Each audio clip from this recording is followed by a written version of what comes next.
Bonjour et bienvenue dans l'atelier Plume et Papote. Aujourd'hui, je vais vous parler de mon matériel, les tableaux à double entrée pour la lecture de syllabes. C'est donc un PDF à télécharger sur la boutique que vous aurez donc directement sur votre compte client et que vous aurez à imprimer vous-même ou bien à utiliser sans problème sur tablette ou ordinateur si vous le souhaitez.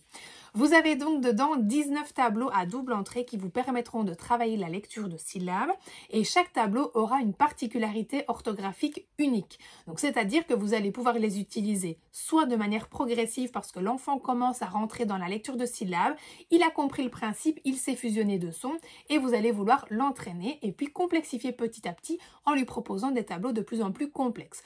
Ou alors votre enfant a des difficultés à la lecture et vous allez pouvoir justement utiliser ce qui pose problème pour lui permettre de l'entraîner à ces fameuses difficultés en fonction de certains sons ou particularités orthographiques. Je vous montre tout de suite l'intérieur. Ce sont donc des tableaux qui se présentent comme ceci. Donc vous avez le tableau à double entrée tout simplement avec donc les dés au-dessus et sur le côté et vous avez donc les syllabes au centre. Je vais vous donner évidemment le détail de chaque tableau pour que vous puissiez vraiment comprendre tout ce qu'il y a à travailler.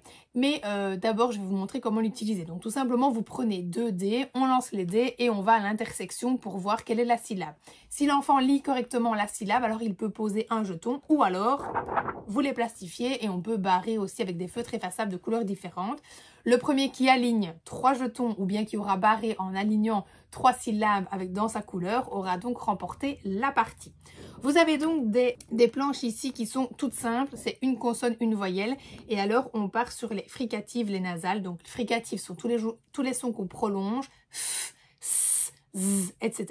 Les nasales c'est par exemple m, n, voilà, et avec tout ce qui est R et L également. Vous avez la même, mais ici on est dans des consonnes occlusives, donc ce sont celles qui explosent. P, B, T, D. On a ensuite ici consonne, voyelle, donc là on est sur des doubles syllabes, c'est un petit peu plus compliqué. On a ensuite les tableaux avec les consonnes et les sons complexes, donc OU, ON, OUA, un, E, O, AN, etc. sans aide visuelle et avec aide visuelle où chaque son a sa couleur.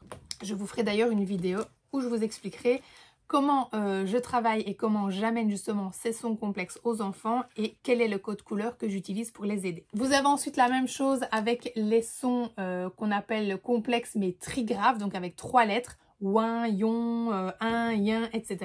sans aide visuelle et de nouveau avec aide visuelle. Ensuite, vous avez ce qu'on appelle des clusters. Alors les clusters, ce sont 2 consonnes avec à chaque fois un L ou un R. Par exemple, cla, bri, cro, etc.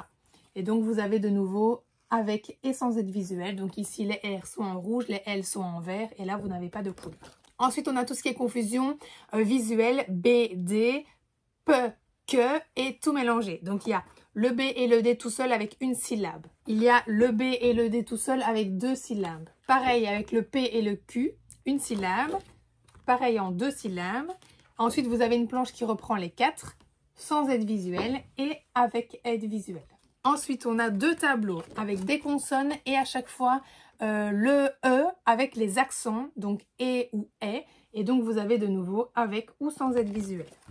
Et le dernier, c'est un tableau vierge que vous pouvez donc personnaliser vous-même avec des feutres effaçables. Et en fait, le but, ce qui va être intéressant ici, c'est que si vous souhaitez faire un petit jeu récapitulatif de lecture avec votre enfant ou bien s'il a du mal, par exemple, à lire ses fiches de lecture en rentrant à la maison, eh bien, au lieu de les lire sur l'affiche de madame, eh bien, on va les mettre dans le tableau et donc vous allez faire ce petit jeu.